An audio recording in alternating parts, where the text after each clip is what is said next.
होती ना त्या 300 रुपये आहेत की द्यायची. आणि मग असं नक्की झालं की नक्की ज्या अर्थी सांगितलं त्या अर्थी दत्तात्रयाची आज्ञा आहे. 300 रुपये पुस्तकावर तेवढे काढून देऊन टाकले. आणि दत्तात्रयाची सेवा झाली, नमस्कार झाला, सगळं झालं. आणि उद्या निघायचं ते खिशामध्ये पैसे नाही. आणि त्याला पुण्यापर्यंत पोहोचण्यासाठी 124 रुपये लागत होते. आणि पोलीस स्टेशन पासून माझ्या घरापर्यंत जायला 16 रुपये वेगळे लागत होते रिक्षा करण्यासाठी. आणि जर बसने आलं तर 3 रुपये लागायचे. पोलीस स्टेशन ते काय कॉपरेट. आता काय करायचं? 127 रुपयाची गरज आहे आणि खिशामध्ये तर 5 पैसे नाही. तर मी तिकीट काढलेलं नाही. जाण्याची अत्यंत आवश्यकता आहे. चालत येऊ शकत नाही. काय करावं कळत नाही. आणि त्याला उतरलो होतो तिथल्या त्या महात्मा गांधी धर्मशाळेमध्ये की ती अशी धर्मशाळा इतकं साधी की त्याला काही कशाचा कशा ठिकाणा नाही. काही नाही, मोठ्यावरती बसलो होतो. म्हणजे दुपारची वेळ आपली दुपारी 3 वाजता गाडी आहे. रिक्षा वागून आणली, रिक्षा वागून खाणार होतो, बसतो होतो. पण पलीकडे कोणत्या रडणाऱ्या माणसाचा आवाज रडतोय तो. तर काय रडतोय काही कळेना. तर काय रडता तुम्ही?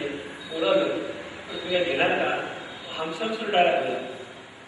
तर काय रडताय आपण? त्यांनी मला काही प्रश्न सांगितला. म्हणजे माझ्या आयुष्यामध्ये खूप अडचणीमध्ये आपण काम गोष्ट हे ते आणि काय नाही सहज बोलतो. तुम्ही अमुक अमुक गोष्ट करा ना, तुमचं काम होऊन जाईल. एवढं फक्त बोलण्याचा अवकाश तो म्हणतो की तुम्ही माझ्यासाठी देवच आहात वगैरे वगैरे. तेव्हा तुम्ही खूप वयाने पण लहान होतो.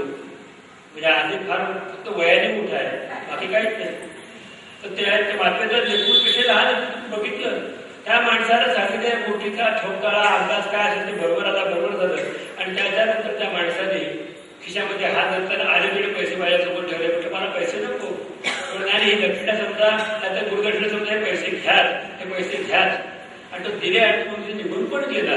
तो गेल्यानंतर एक पलीकडच्या याच्यामध्ये नवरा बायकोची भांडणं सुरू होती. ते म्हटले किती वेळ टाइमपास चाललाय, गाडी द्यायची वेळ जरा उठा. तेव्हा लक्ष दिलं की गाडीची वेळ झाली. बघितलं काय आहे पैसे खिशामध्ये कितीच बघू.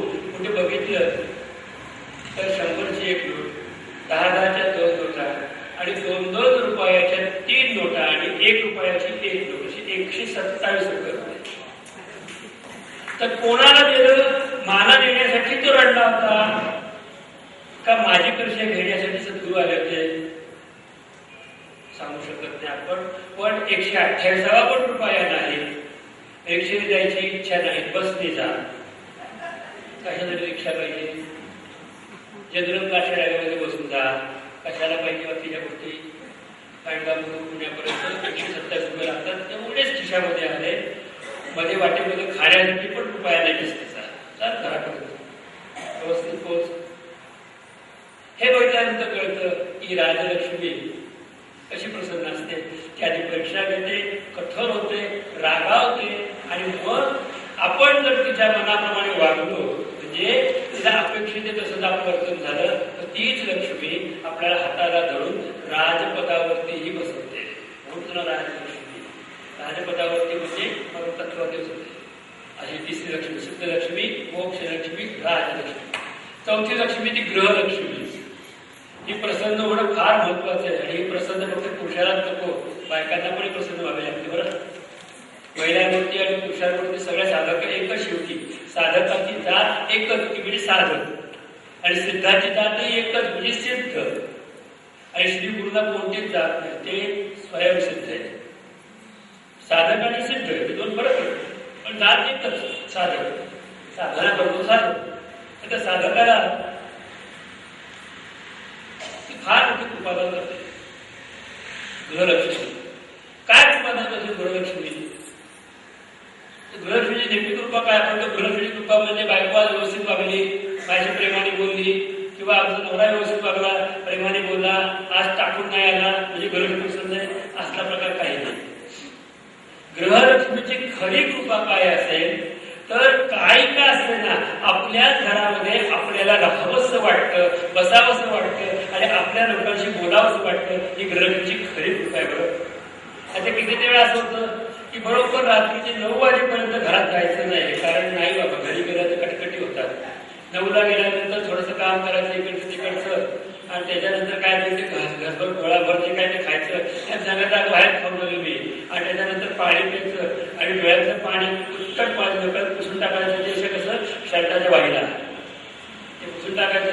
आणि झोपायचं. झोप लागायची वाट बघायची. 4 वाजेपर्यंत त्रास बघायचा, झोप लागत नाही. पण पडून राहायचं, कोणाला कळता कामाने जागे. 4 मिनिटं डोळा लागतो तर 6 वाजता कामाला जायची वेळ होती. समजावं की गृहलक्ष्मीची माझ्यावर कृपा नाही. घरामध्ये शांततेने राहण्याची आपल्याला अनुमती मिळणं, घर माझं मला मंदिराप्रमाणे वाटणं म्हणजे गृहलक्ष्मी. तर ते स्त्री असतो पण सगळ्यांवरती हा नियम लागू ना, कोणा एकावरती हा नियम लागू नाही. स्त्रियांना सुद्धा घरामध्ये आल्यानंतर, आपण स्वयंपाक केल्यानंतर ज्या स्त्रियांना तो चमचा बघून खावंसं वाटतं, मग स्वयंपाकाची चव घेऊन पुढतच कारण वाटतं समजावं ते जर आमच्या लक्ष्मीची कृपाच नाही. अरे ते आता ही पद्धत निघाली गेल्या 10 वर्षामध्ये की काय स्वयंपाक केला ते घेतलं. पूर्वी निदान चमच्याने डाव्या करून आपण खात होते. आता तोच चमचा बुडवतात, परत त्याच्यात जातात, तोच चमचा ह्याच्या तोंडात, त्याच्या तोंडात, त्याच्या तोंडात, त्याच्या तोंडात. आणि म्हणतात का आम्ही सारे खवयचे खवयीने खवुल्ले.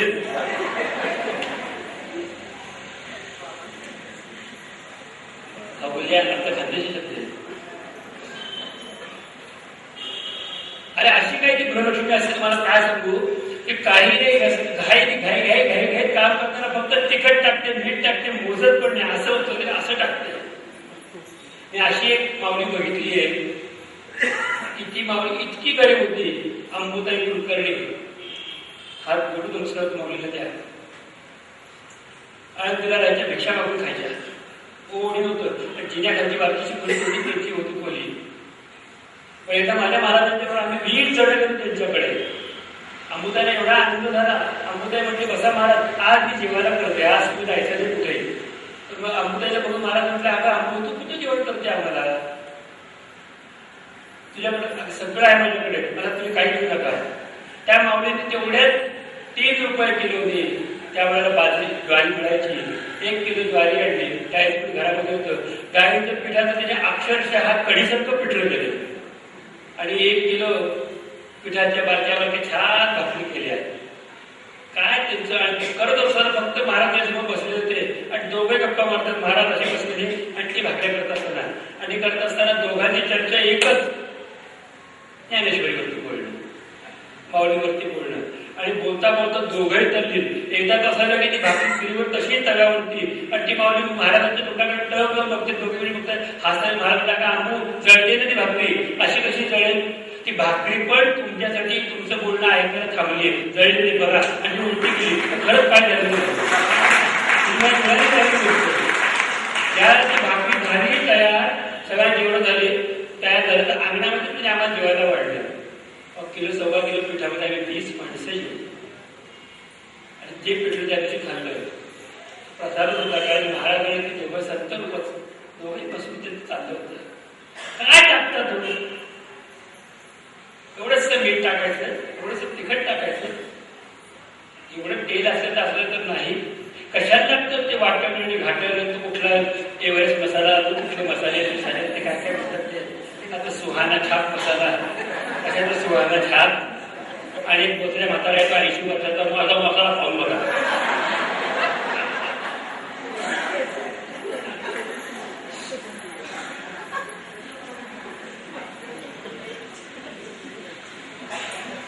कशाला म्हणजे वाटण घाटण खाटण,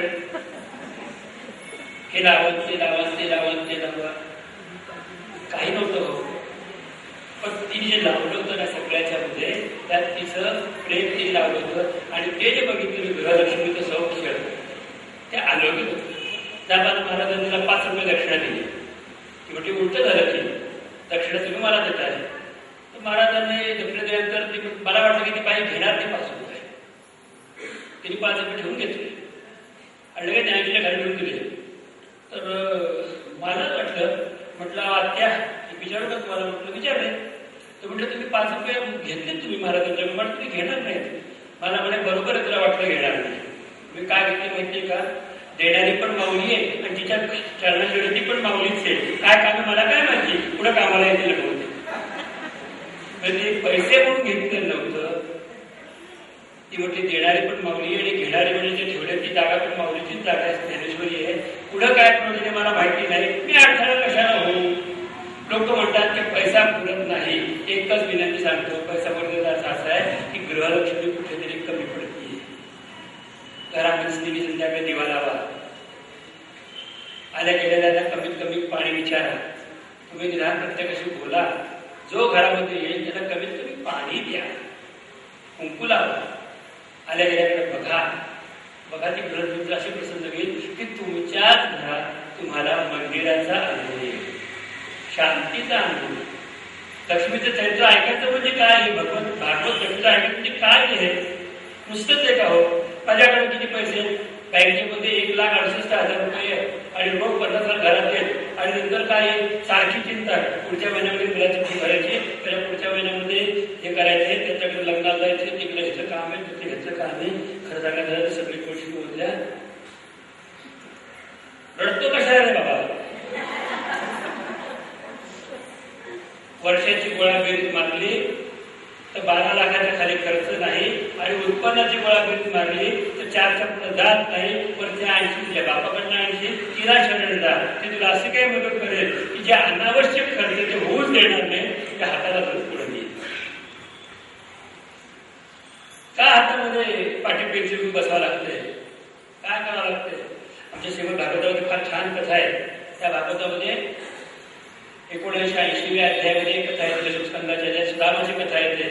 सवाच्या कथेमध्ये सुदामाकडे काही नव्हतं दिसायला, पण सुदामाकडे जे होतं ते भगवंताकडे पण नव्हतं. भगवंताने सुदामाकडे थोडंसं घेतलं आणि आपल्याकडे सगळं देऊन टाकलं. हे बाबा, पण तुझ्यावरती माझी बायको प्रसन्न नाही, गृहलक्ष्मी प्रसन्न नाही, महालक्ष्मी प्रसन्न नाही. ही गृहलक्ष्मीची फार विचार. गृहलक्ष्मी पुन्हा सांगतो, गृहलक्ष्मी म्हणजे बायको हा डोक्यातले विचार काढा, पुरुष हा विचार काढा. मी तुम्हाला एक सांगतो पुन्हा पुन्हा की इथं जात नाही, स्त्री किंवा पुरुष पण जात नाही. आपल्या घरात आपल्याला शांती वाटली, घरामध्ये गेल्यानंतर जर रोज एक गाणे ना, नवीन नवीन नवरी तवा शेवरीवाली राहते, आता त्याची चिल्ली पिल्ली कोंबडीवाली झुंज. घरामध्ये ही झुंज काय कामाची? घरामध्ये आल्यानंतर कोणी कोणाला तयार नाही. घरामध्ये आल्यानंतर टेबल टेनिस बोर्डच असतं प्रत्येकाच्या घरात. तिकडनं बॉट टका, तिकडनं बॉट टिका, टका टिका. आणि हा घरचा सॉल्व असतो एकाची भूमिका. अरे का रे बाबा, गृहलक्ष्मीला ठेवला, तिची कृपा प्राप्त करून घ्या. सिद्धलक्ष्मी, मोक्षलक्ष्मी, राजलक्ष्मी, गृहलक्ष्मी. 5वी लक्ष्मी व्यापार लक्ष्मी. हे पण तितकंच महत्वाचं आहे. व्यापार लक्ष्मी म्हणजे उद्योगामध्ये मिळणारं धन किंवा अन्य काही गोष्टी, हे जरी सत्य असलं तरी व्यापार लक्ष्मीचा अजून एक फार मोठं काम आहे की व्यापार लक्ष्मी. व्यापार शब्दाचा अर्थ काय आहे? देणं घेणं आणि देण्या घेण्यातून नफा प्राप्त करणं. तर माता लक्ष्मी असं काय करते की तुमच्याकडे इतकं मोजून मापून करून घेते की तुम्हाला जो नफा पाहिजे तो अध्यात्म बरोबर मिळवून देते. व्यापार लक्ष्मी अत्यंत महत्वपूर्ण आपल्या आयुष्यामध्ये असायला हवी की जिच्या पूर्ण कृपेने सागर पुढे जातो. आमच्या तुकोबारांना विचारलं की व्यापार लक्ष्मी कशी असते हो? तुकारामांनी विचारलं की व्यापार लक्ष्मी कशी असते? तुकारामांनी व्यापार लक्ष्मीचे उदाहरण सांगतो म्हणजे मी तुम्हाला. आणि तुकोबारांनी एक अभंगच लिहिला. त्या अभंगामध्ये व्यापार लक्ष्मी कशी असते ते उठवलं. तुकोबाराय म्हणतात की तुका म्हणे असो भारतीय व्यापारी लक्ष सर्वेश्वरी चुकवलेली चाले मोकळ्या. का म्हणे असं भारतीय व्यापारी, अरे संसारामध्ये असताना वाटेल ते काम करू देत. काय कोणाकडे जाणं येणं करणं बसणं उठणं रडणं खोटं बोलणं खरं बोलणं सगळं करतायत. सुख दुःखाला जातायत. एखाद्या वेळेला तिथे कशी जोडीने बसून रडायला पण बसतायत, एखाद्या लग्नामध्ये हसायला पण बसतायत, द्यायला घ्यायला रुसवा फुबस सगळं करतायत. कधीच संसाराचं चित्त बांधल्याचं कळत नाही. पेपर वाचायचे, नळावर जायचे, भाडीत करायचे, बाटल्या भरायचे, नळावर जायचे, हे काम करायचं ते काम करायचं, हे ते सगळं दाखवते. हा उठून जातोय, येतोय, कपात कप चहा पितोय, अर्धा कप पोटात घी पितोय, त्याला देतोय, कुठलीच पोटं सोडत नाहीये. तुका म्हणे असं भारतीय व्यापारी लक्ष सर्वेश्वरी चुकवले. लक्ष भगवंतावरचं उजळवाचं कुठेही जात नाही. काय वाटेल ते हो. जरा असा क्षण झाला की आत्मचिंतन करू. जेव्हा ऍक्टिंग चांगली केली मी, संसारामध्ये कसं वागायचं बरोबर वागलो मी, त्याच्यावर बसलो, उठलं, खाल्लं पिलं, एको दवा पेटतो तर सक्षम. तुला एकेने बोललो ठीक आहे ना, तू सांगितलं तसं वागतं मी. डायरेक्ट तुम्ही सांगितलं की सिनियर झुबाडीत मारायची झुबळकडे आपल्याला काम केलं का म्हणे असं भरते आपल्याला. कोणाचं रूप आहे? गवळणीचं रूप आहे. गवळणी सगळ्या करत होत्या, पण त्या गवळणीच्या डोक्यावरचा पदर खाली पडायचा निर्लज्ज व्हायच्या का? फक्त भगवंतासाठी. भगवंताचं वय किती होतं? गोकुळ सोडलं तेव्हा 11 वर्ष 9 महिन्याचं वय, 12 पण पूर्ण नाही. तर 12 वर्षाच्या भगवंताला सुद्धा पाहून आनंद घेत होत्या. अशी अपलक्षणे असतात चित्तामध्ये. त्या चित्तामध्ये मी सगळं करेन, जाईल कुठेल बसेल बोलेल, भांडण करेन, कसंही करेन. एक अत्यंत उत्तम उदाहरण व्यापार सांगतो. अति श्रीमंत संतांचं उदाहरण, अति अति अति श्रीमंत. याच्यासारखा श्रीमंत संत जगामध्ये पाहण्यात नाही आला. 100 वर्षापूर्वी होऊन गेले. अति श्रीमंत संत. श्रीमंती कशामध्ये होती? नामामध्ये. नाव काय? ब्रह्मचैतन्य गोंदवलेकर महाराज. गोंदवल्याचे ब्रह्मचैतन्य महाराज. आपल्या सगळ्यांना पुणेकरांना माहिती नाही त्याचा भाग नाही. काय नाही, त्यांची छोटीशी जमिनीचा तुकडा होता. भाऊबंदी होती. 2 भाऊ-भावांमध्ये भांडणं कायम चाललेली असायची. पावसाळ्याच्या आधी ज्याची शेतीची नांगराचा कार्यक्रम चालला होता आणि त्याच्यामध्ये कोणतीही येऊन बातमी सांगितली की महाराज तुमच्या शेतामध्ये तुमच्या पुतण्याने तुमचा बांध तोडला, नांगर घातला आणि त्याची ती जागा ओढली.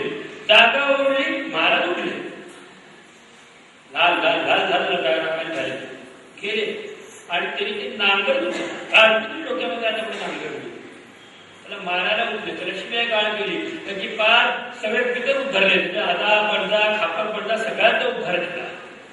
सखा पुतण्या तो थोडा त्याच्या तुझा का उडी करते ना होते हे कर. शिष्य म्हणले बघायला गेले हे कसले महाराज आपले उडी शिव्या देते पटत ते बोलतात आणि शिष्याने बरोबर किती भेद लावून होते. माझी नवीन दुसरा आहे हा सगळं केलं. काही शिष्य त्यांनी विचारलं महाराज आपण म्हटलं की क्रोध करू नये, संत रामनाम घ्यावं, म्हणजे कसं घ्यावं? ते म्हणते तू गप रे मूर्खा, मला वाटेल त्रास देऊ नको. रामनाम घ्यायला तुझ्या बापाचा नोकर आहे कमी, हे घे रामनाम घेतो. अंगाचं उपड तरी माणसाच्या हातात हे घे. ते उपड तरी काना लावलं. ते उपडण्यात पण श्रीराम जय राम जय जय राम जप चालू होता. तो त्याला ते समाधी लागली. भांडणी संपलं. त्याच्याकडे उपडणे म्हणते चल आम्हाला जायचंय. उपडा खांद्यावर टाकलं आणि ज्याला मारलं होतं त्या पुतण्याचा हात धरला. रामाची आरती जेवायची वेळ तरी जेवायला त्याला जेवायला घातलं. रागवताना असे रागवलं आणि म्हणतात त्याच्या रामाला रामा आज बरा वागून तरी मी जसं जगात कसं वागवलं तुम्ही हे ना मारण्यासारखं केलं, याच्या गालात लाल केलं, सगळं केलं ना मी बरोबर केलं ना. तसंच ते आणि रामा तसंच तूही करत होतास की रे. बाणावर बाण बाणावर बाण बाणावर बाण तू रावणाला मारत होतास. पण तुला पण माझी इच्छा होती की रावणाला मारावं, कारण रावणामध्ये परब्रह्मन तूच होतास ना. सीतेने सांगितल्यानंतर रावण मारला गेला, तुला मारला गेला. हे कळायला अध्यात्मामध्ये खूप पुढे जावं लागतं. ही व्यापार लक्ष्मी त्यामुळे असं भारतीय व्यापारी लक्ष सर्वेश्वरी चुकवले. ही लक्ष्मीचे सिद्धलक्ष्मी, मोक्षलक्ष्मी, राजलक्ष्मी, गृहलक्ष्मी, व्यापार लक्ष्मी. त्याच्यानंतरची पुढची आहे ती आरोग्य लक्ष्मी. या लक्ष्मीची कृपा तर फार पाहिजे आणि आरोग्य लक्ष्मीची कृपा आध्यात्मिक माणसाला तर सगळ्यात जास्त लागते. आरोग्य लक्ष्मीची काय हो? आजारी पडणं, हे हात दुखते, डोकं दुखते, पोट दुखते, हे दुखते, ते तुझे आरोग्य काय आहे नाही. खरं आरोग्य कशाला पाहिजे? तर आरोग्य तुमच्या मनाला पाहिजे. 10 पैकी 9 जण तर मनाचे तुकडे करी प्रत्येकाच्या बाजूला व्याप मनाने लावून केलेला आहे आणि मन तर किती आजारी, बाकी काय